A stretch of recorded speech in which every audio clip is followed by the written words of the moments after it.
एक बाप बेटे थे, दादा पोते, सॉरी बाप बेटे में नहीं जमेगा, दादा पोते। वो गांव गए थे, जैसे खेत जाते ना, चाणक्य भैया को लेके खेत जाते हैं तो वो वहां पे एक छोटी लकड़ी पकड़ लेता है, चालू हो जाता है, ये करूं क्या, वो करूं क्या, ये मेढक को भगाऊं क्या, ये कीड़ा है रेती में उसको हटाऊं क्या, वो चुप नहीं बैठते। ऐसे दादा पोते गए थे। देखो सभी को लगभग ये शिकायतें रहेगी है कि हमारे बच्चे मानते नहीं, या अच्छे नहीं हैं, या सुनते नहीं, हाँ या ना।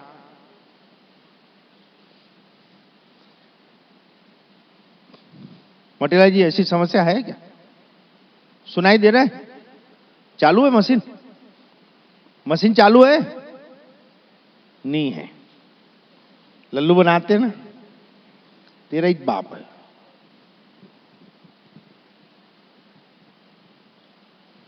अरे माड़ी तेरी माया, देखो सुनाई नहीं देंगे लेकिन माड़ी तेरे सत्संग में बैठेंगे, क्योंकि अच्छा लगता है। आई आवाज आई? वाह। तो क्या मालिक नहीं मालूम होगा कितने लोग सुन रहे हैं अभी, कितने लोग झोप रहे हैं? ऐसा जबरदस्ती आंखें खुली रखें। वो मेरा हंटर तरसते रहता ठोकने के लिए, कुछ जबरदस्ती आमंत्रण है यार, आओ यहां बैठो, सबके बीचों दलिद्री फैलाओ।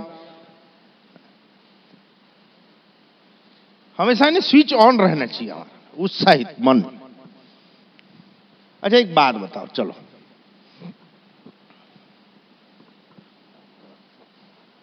ऐसे ऐसे बैठे रहेंगे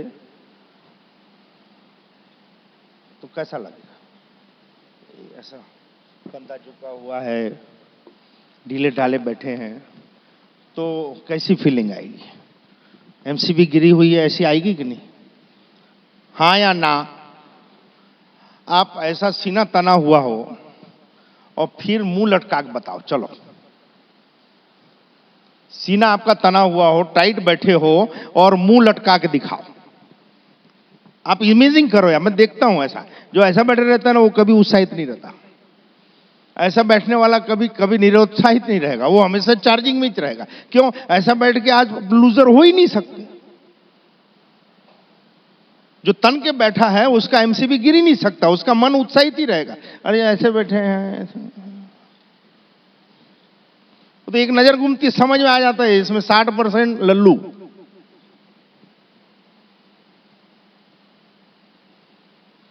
अब कई लोग दिखाने के लिए टाइट बैठेंगे, फिर कमर दुखेगी। क्यों? आदत नहीं है, आदत नहीं है। दिखाने के लिए मत बैठो, सुस्ती तुम्हारे पास तभी आएगी जब आप उस पोज में बैठोगे। मेरे को क्लास में बड़ी टेंशन होती थी यार, नींद आती थी। क्यों? क्योंकि मैं जबरदस्ती बैठना पड़ता था। आपको यहां कौन बोलता है जबरदस्ती बैठो? यहां आओगे तो पास होंगे जरूरी नहीं है, यहां आओगे तो निश्चित रूप से फेल होंगे।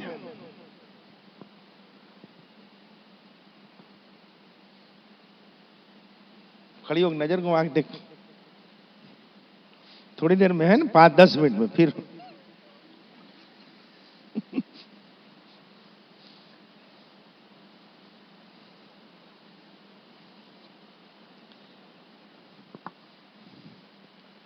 हमारा ईश्वर हम पे प्रसन्न हो जाए, ऐसा जीवन होना चाहिए।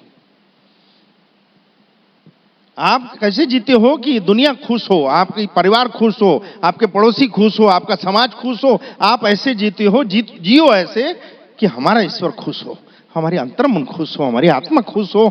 जीवन उसको बोलते हैं। दुनिया कभी खुश नहीं होगी,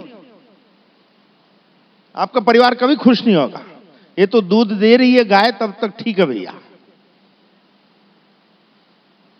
जहां गाय दूध देना बंद की फिर रोड में बैठती है। हम दुनिया को देख रहे हैं ऐसी स्थिति है, तो हम तो सजग हो जाए, क्यों अपेक्षा करें किसी से? लेकिन हम अब हमारी औलादों को सुधार नहीं सकते। जिनकी औलादें 15-20 की उम्र हो गई, 20+ हो गई, उसको हम सुधार नहीं सकते, सुधर ही नहीं सकता। वो जीव बहुत ही दुखी होगा, उपेक्षित होगा, ठोकर खाएगा तो ही सुधरेगा। लेकिन अगर आप सुखी होना चाहते हो, जिनकी संतानें अभी छोटी है या होने वाली है, तो कान खोल के सुनना बेटा कि कोई जीवात्मा मां के गर्भ से सब कुछ सीख के नहीं आता। उसका सॉफ्टवेयर एकदम खाली होता है। बच्चे ईश्वर का रूप है बोलते हैं वो इसलिए कि वो एकदम खाली है बेटा। वो निर्दोष भाव से मुस्कुराता है हमेशा। हम उसको बताते हैं ये तेरा बाप, पापा पापा, ये माँ, ये दादी, दद्दू, चाचा, दीदी, जय जय। अभी चल रही है क्लास हमारे यहाँ, अभी 1 साल अब होने को है। उसको नीचे आना और थोड़ा सा उसको इधर उधर बढ़, इसका मतलब उसकी ताई ऐसा करती है, उसकी मम्मी ऐसा करती है।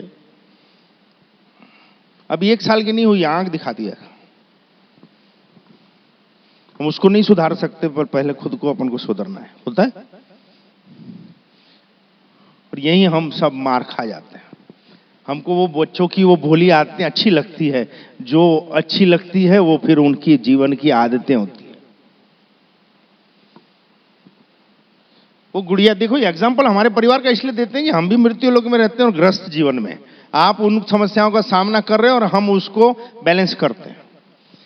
ये ऊपर में रेलिंग के पास आते हैं, गुड़िया कैसा करती है? ये गुड़िया ये रेलिंग के पास कोई भी उसको पाके आता है और देवी जी चिल्लाते हैं। 1-2 बार की बात समझ में आया, क्योंकि वहां खड़े होकर अपन लोग पूछते हैं सबको, अरे नीचे कौन है रे, देखना लड़की क्या कर रहा है। तो उसको ऐसा कि रेलिंग के पास आओ मतलब चिल्लाओ। रेलिंग के पास से अपन पूछते हैं, भाई देखना नीचे कौन है, फलाने आने वाला है देखना। तो वो बच्ची को ऐसा लगता है कि रेलिंग के पास जो जाता है वो चिल्लाता है, मतलब अपन रेलिंग के पास गए तो अपन को चिल्लाना है।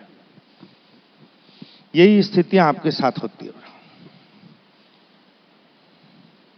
आप नालायकियां कर रहे हो अपनी पति के साथ, अपनी पत्नी के साथ, ऊंची आवाज में बात कर रहे हो, झगड़े हो रहे हैं, अवहेलनाएं कर रहे हो, उपेक्षाएं कर रहे हो, वो सब बाल मन देखता है और उसको लगता है कि ये ऐसे ही होना चाहिए, क्योंकि देख रहे हैं उसकी फ्लॉपी तैयार होती है, सॉफ्टवेयर तैयार होता है। और हमको लगता है बच्चा कुछ नहीं समझ रहा है, बच्चा ही समझता है, बड़ा कुछ नहीं समझता।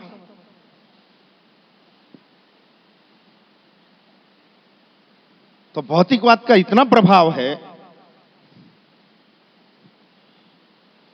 कि जब बच्चे छोटे रहते तो हमको फुर्सत नहीं रहती उधर देखने की। तब हम पड़ोसियां छोड़ देंगे, आया को रख लेंगे, किसी को रख लेंगे देखने के लिए उसको। और हमको कमाना है भाई, किसके लिए? बच्चे के लिए तो कमा रहे हैं, मत कमाओ, बच्चों के लिए मत कमाओ, वो अपनी तकदीर लेके आया है। आप कमा सकते हो बेटा तो अपनी संतानों के लिए संस्कार कमाना। आप खाली पैसा कमा के छोड़ रहे हो तो जहर इकट्ठा कर रहे हो अपने बुढ़ापे के लिए, और अपनी संतानों के लिए मात्र जहर इकट्ठा कर रहे हो अगर आप संस्कार नहीं दे सक रहे हो। पैसा तो कोई भी कमा लेगा यार, रोड में भटकने वाली औरतें कमा लेती है, लेकिन कमाने के बाद उसका आयोजन, नियोजन, उसको संभालना। पैसा कमाना आसान है, संभालना बहुत मुश्किल है। हर कोई पैसे की ताकत को हजम नहीं कर सकता। जैसे शेरनी का दूध हजम नहीं कर सकते, वैसे पैसे के वजन को हजम करना हर किसी की औकात नहीं। उसके लिए संस्कार का शरीर होना। संस्कार नहीं है तो ये संपत्ति हमारे लिए जहर होगी। हम सिखाते हैं हमारे व्यवहार से बच्चों को, हम बताते हैं कि पैसा ही तो जीवन है, पैसा है तो सब कुछ है। ये बाल मन में आते जाता है, हाँ या ना। बचपन से बच्चा सुनता है बस पापा, मम्मी, भाई, चाचा, बड़ा भाई सब पैसा कमाओ, पैसा कमाओ, पैसा कमाओ, पैसा कमाओ। तो एक पैसा कमाना है, येन क्रेन पकड़न कैसे भी पैसा कमाना है, नीति अनीति से कैसे भी पैसा कमाना है। ये फ्लॉपी हम तैयार करते हैं। फिर नौकरी मिली मतलब अलग हो जाओ। अब फिर आर्ग्यूमेंट करो कि भाई अब नौकरी में तो जाना ही पड़ता है, परिवारों की क्या स्थितियां हो गई है अभी यार। हर घर में डोकरा डोकरी उपेक्षित पड़े हैं। क्यों? संस्कार नहीं, हमने संपत्ति के बीज बो दिए। परिवार की एकता पे कोई चर्चा नहीं हुई, सत्संग की कोई बात नहीं हुई, पारिवारिक विचार विमर्श की कोई बात नहीं हुई। बस पढ़ो पढ़ो पढ़ो पढ़ो और पढ़ो और पढ़ो, बस फिर पढ़े रहो।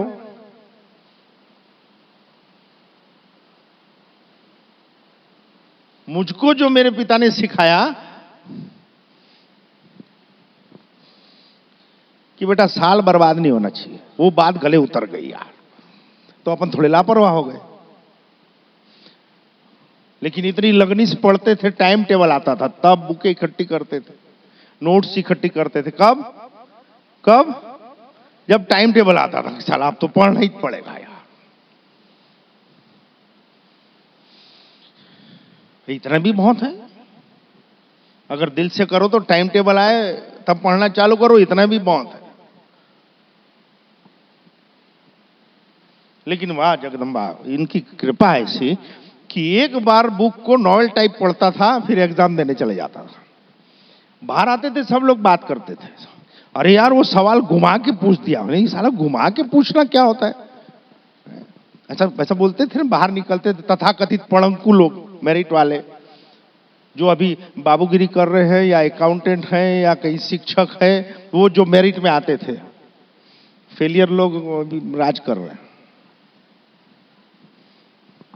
इस सवाल घुमा के पूछ, सवाल घुमा के क्या होता है? बुक पूरी पढ़ लो, उसमें चाहे तू जैसा सवाल पूछना है पूछ ले, वो अभी काम आ रहा है। कुंजी नहीं पढ़ना, वो बुक को पूरी पढ़ जा, लेकिन वो बुक को पढ़ने की एक रीत होती है। माड़ी के आने के बाद कई लोग गीता जी पढ़ना चालू किए। कई लोग बोलते हैं समझ में नहीं आता। चलो थोड़ा समझ में आता, उतना ही बहुत है। लेकिन किसी ने नहीं पूछा कि गीता जी, भगवत गीता पढ़ने का सही तरीका क्या है। सब लोग सोचे हमको तो आता है भाई, आता पढ़ ले पढ़ ले। जब तक आप पढ़ना नहीं सीखोगे, जब तक आप सीखोगे नहीं और वो भी पढ़ना, तब तक आप लाइन अप नहीं हो सकते। और हमको आपको सबको लगता है कि भैया हमको तो पढ़ने में क्या है।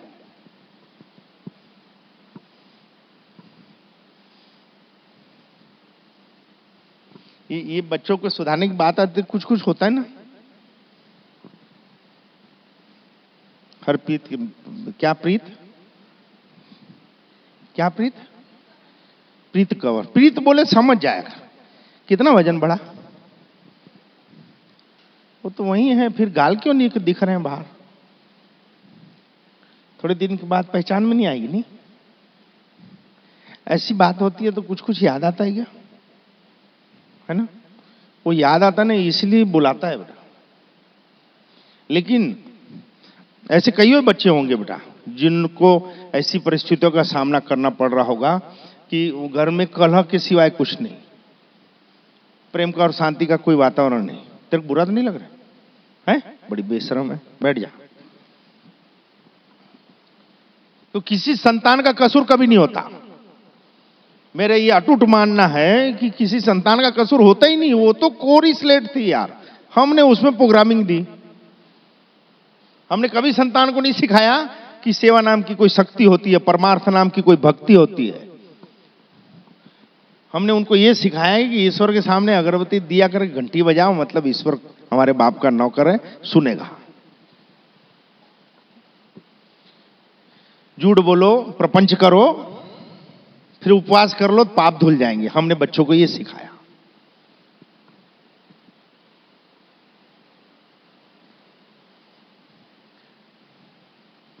इधर उधर मत जाना, शाम को मत जाना, पीपल के नीचे नहीं जाना, इमली के नीचे नहीं जाना, बोई के झाड़ के नीचे नहीं, वहां भूत होते हैं। ये अच्छे से समझाया, लेकिन ईश्वर हर जगह होता है ये कभी नहीं बताया।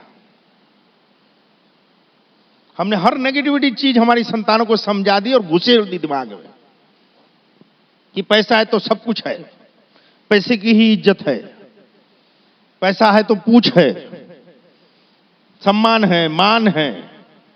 ये गलतियां याद आ रही हो अगर आप, तो इसका आप कुछ नहीं कर सकते। क्यों? वो प्रोग्रामिंग बन गई और वो तो अब एक्टिवेट हो गई।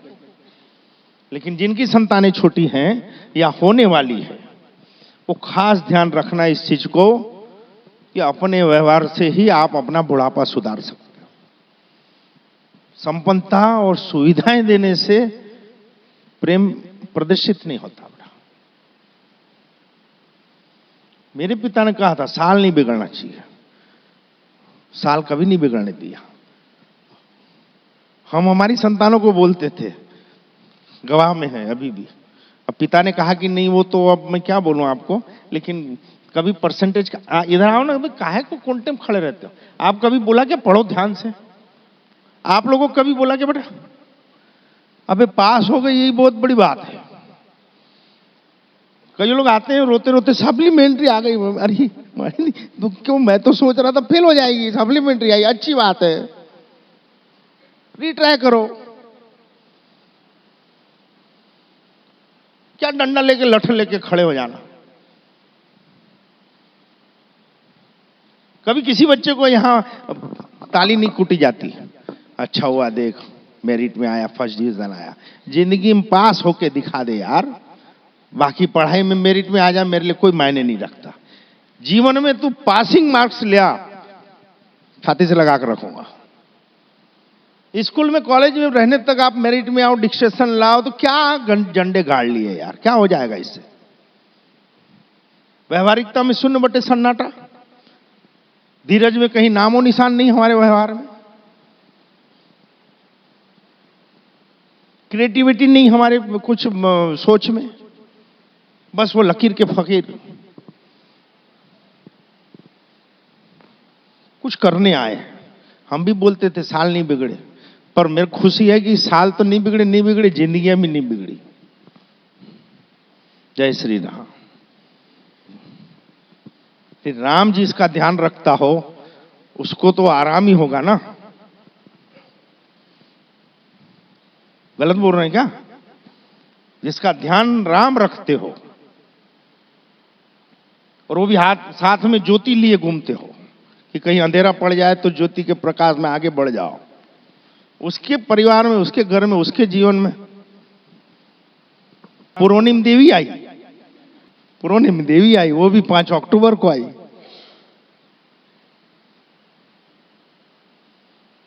अपनी संतानों को संस्कार दो यार, संपत्ति मत दो। पूरी रात अच्छे से सोना है करके आप बिस्तर सजाते रहो, सुबह हो जाए, ऐसी गलतियां मत करो। आप एंजॉय करो, अच्छे सत्संग सुनो, धर्म स्थानों में जाओ, प्राकृतिक स्थानों में जाओ, ऐतिहासिक स्थानों में जाओ और अपनी जिंदगी जीते जी जाओ। जो सत्कर्म करना हो, परोपकार करना हो, परमार्थ करना हो, अपने हाथ से कर जाओ।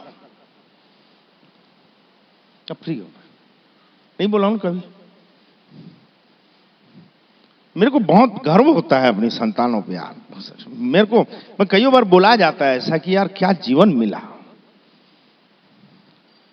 कि ऐसी जीवन साथी मिली जिसकी कभी कोई शिकायत और फरमाइश ही नहीं रहती।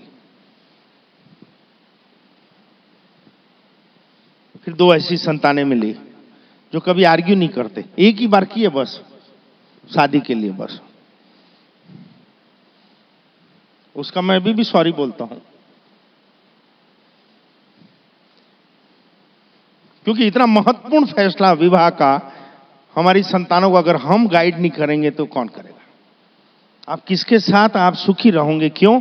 बचपन से हम जानते हैं आपकी स्थिति क्या है, आपकी औकात क्या है, आपका स्वभाव क्या है।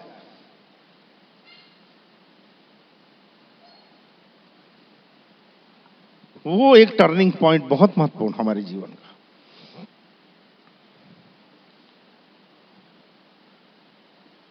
लेकिन मुझको ताज्जुब होता था जब मां मिली और मुझको मां व्यवहारिकता सिखाती थी। मुझको ऐसा लगता था अध्यात्म मतलब तो ये वेद ग्रंथ ये वो सब, माड़ी बोले वो छोड़, अभी जिस परिस्थितियों में तू जी रहा है उसको तो समझ, यही धर्म है। मेरा तो ऐसा चकरा हो जाता था, यार ये माड़ी क्या सिखाने बैठे आप। हमको तो ये सिखाया गया है संसार से कि देव मिले मतलब वेद और यज्ञ और उपवास और ये, और माड़ी बोले कुछ नहीं। पहले धर्म ये कि जो तू जी रहा है, जिन परिस्थिति में, जिस पद में, जिस रिश्ते में, जिस ओहदे में है, वहां तेरा कर्तव्य क्या है, ये तेरा धर्म है। तू अपने धर्म में जी। माड़ी ने कामड़ी दी और जिस दिन से माड़ी का नाम जुड़ा पीछे, उसके बाद स्वस्वार्थ के लिए, निहित स्वार्थ के लिए कभी किसी के लिए कोई निर्णय नहीं सुनाया जाता। क्यों? क्योंकि आप माड़ी से मार्गदर्शन लेने आते हो, सुरेश पटेल से लेने नहीं आते हो।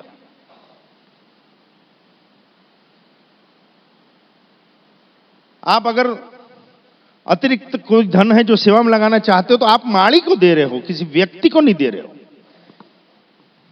वो धन की कहीं लिखा पड़ी हो न हो, लेकिन वो उसमें हक तेरा है, आज नहीं तो कल तू ले जा।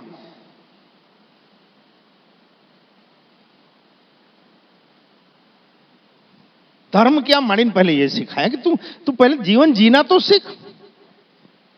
वेदों को और उपनिषदों को तो अभी 2-3 साल पहले माड़ी पढ़ाना चालू किए कि ले अब वेद खोल। माड़ी अब 48-48 पहुंच गया, अब वेद मैं खुशी खुशी पढ़ना चालू किया माड़ी के सानिध्य में। तो मैं क्या देखता हूं कि जो मैं 20-25 साल से मैं और मेरा परिवार जी रहे हैं, वो वैदिक नियमों के अंतर्गत जी रहे हैं। वेद पढ़ के नियम नहीं बनाए, लेकिन हमारे जीवन के जो नियम हैं वो वैदिक आदेशानुसार। मुझको एक लाइन जब माड़ी ने पढ़ाई, मेरे को एकदम खुशी हो गई। माते साथ में बैठे थे, मैं उसको हिलाया, उठ सुन क्या लिखा है।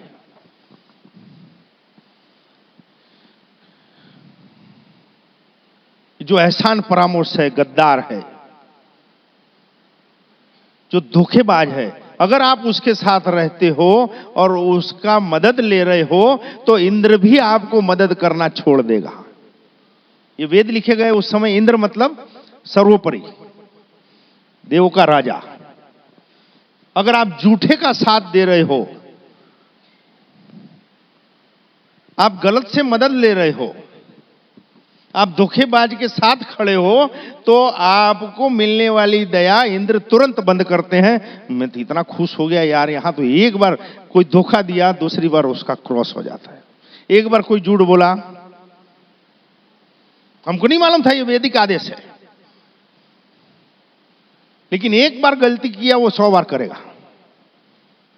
एक बार झूठ बोला वो 1000 बार बोलेगा। एक बार गद्दारी किया वो 1000 बार गद्दारी करेगा करेगा करेगा ही। क्योंकि एक बार ताकत लगती है किसी भी चीज में। मैं क्या बोल रहा हूं समझ रहे बेटा? चोरी करने में एक बार डर लगेगा, झूठ बोलने में एक बार डर लगेगा, नालायकी और नंगाई करने में एक बार डर लगेगा, जुआ सट्टा खेलने में पहली बार डर लगेगा, लेकिन एक बार कर लिए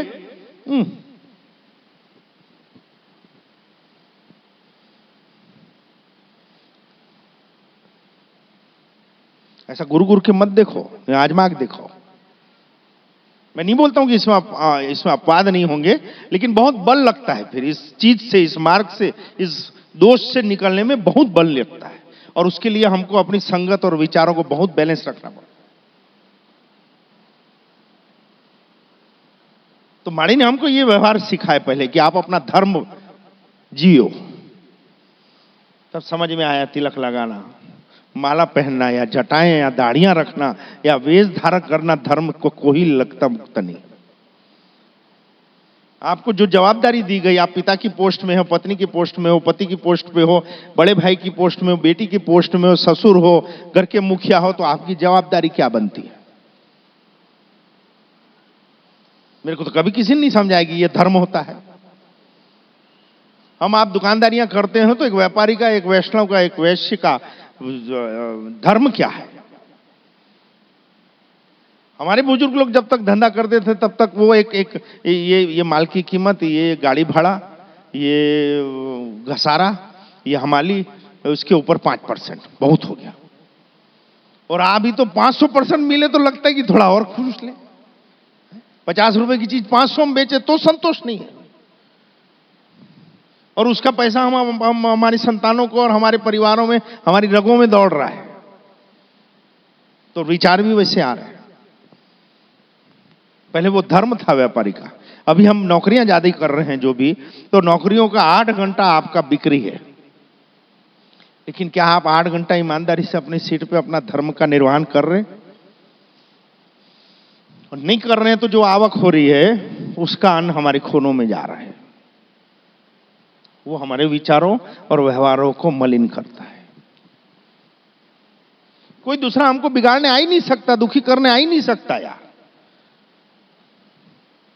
और दूसरा कोई हमको खुश करने और सुखी करने भी नहीं आ सकता। वो जो भी आधार है, माड़ी कहते हैं, हम स्वयं है।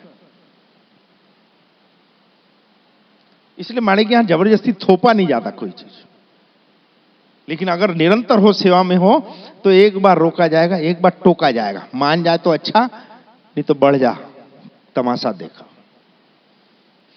बच्चों को अपडेटेड कर देना अपने व्यवहार से।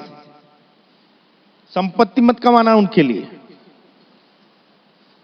कमाओगे तो बोलेंगे किसके लिए कर रहे हैं, तेरे लिए कर रहे हैं। अरे तो वो थोड़ा नहीं बोला मेरे लिए इकट्ठा करो। पूत सपूत तो, पूत कपूत तो, अगर पूत कपूत है तो क्यों पैसा इकट्ठा कर रहा है, वो तो बर्बाद कर देगा। और अगर सपूत है तो फिर क्यों पैसा इकट्ठा कर रहे हैं।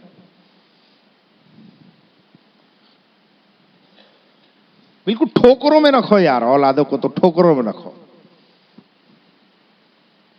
उसको जीवन की समझ दो। ठोकरों में रख के मतलब घर में जाके लाता लात करना नहीं बोल रहे हैं, उनको समस्याओं का सामना करने दो। थोड़ा सा हुआ नहीं अभी, वो छीछी करके गांड धोने सीखे नहीं, हम मोबाइल लो, टू व्हीलर लो। स्कूल लाइफ में जा बड़ी साइकिल में चलनी, पैदल चल चल। और जितने माँ बापों ने ये सुविधाएं दी है, वो सबकी जीवनों की ऐसी तैसियां कैसी हो रही है वो देखो। पहले क्वालिटी तो पैदा करो यार। कई लोग माड़ी माड़ी बोलते हैं ऐसा, माड़ी हमारी कंपनी है ना, हमारे को 15,000 ही देती है खाली। अब मैं क्या करूं, मैं नौकरी वाले ज्यादा है माड़ी के आंगन में। कई आते हैं बोलते हैं माड़ी क्या करें, वो कंपनी वाला 20,000 ही देता है। बॉस इतना बेकार है, लेकिन वो बॉस है यार। तेरी कंपनी तेरे को 20,000 दे रही है ऐसा नहीं है, तू 20,000 के लायक है। जय माड़े। जिन लोगों को ऐसा लगता है कि कमा नहीं रहे हैं, पैसा इकट्ठा नहीं कर रहे हैं, हो सक रहा है हम ये काम करें ज्यादा कमा लेंगे, वो करेंगे कमा लेंगे, लेकिन अपनी औकात बढ़ा, पहले अपनी वैल्यूज बढ़ा, अपनी क्वालिटीज बढ़ा, अपने अनुभवों को बढ़ा, तब तेरे को पैसा मिलेगा। तेरा थोबड़ा देख के और बड़ी बड़ी लच्छेदार बातें सुन के कोई कंपनी तेरे को पैसा देने वाली नहीं है। आप समझ रहे हो? जो लोग ये शिकायत करते हैं कि यार तनख्वाह नहीं देते ज्यादा, तेरी औकात उतने की है। वही कंपनी किसी को 50,000 भी तो देती है, वही कंपनी किसी को 1 लाख भी तो दे रही है ना, वही कंपनी किसी को 2 लाख भी देती है अपनी एम्प्लॉइज में, खंडेलवाल देती है कि नहीं? तो इसका मतलब ऐसा नहीं है कि वो कंपनी 20,000 ही देती है सबको। तेरी क्वालिटी 20,000 लायक है। नहीं समझ रहे? आप ईश्वर से पाना चाहते हो, शुद्धता बढ़ाओ, वाणी वर्तन और व्यवहार को एक करो, ईश्वर ढूंढता हुआ आएगा, झक मार के आएगा। क्योंकि यार बहुत कम कैंडिडेट है दुनिया में जिसके वाणी व्यवहार और वर्तन एक से है। जो सोचता है वही बोलता और वही करता है, ऐसी क्वालिटियां बहुत कम है दुनिया में, और ऐसे को ईश्वर ढूंढता है। झक मार के ढूंढना पड़ेगा, जाएगा कहां? नहीं तो उसका काम कौन करेगा? कोई तपस्या करने की जरूरत नहीं, आप सच्चे हो जाओ बस। कोई उपवास करने की जरूरत नहीं।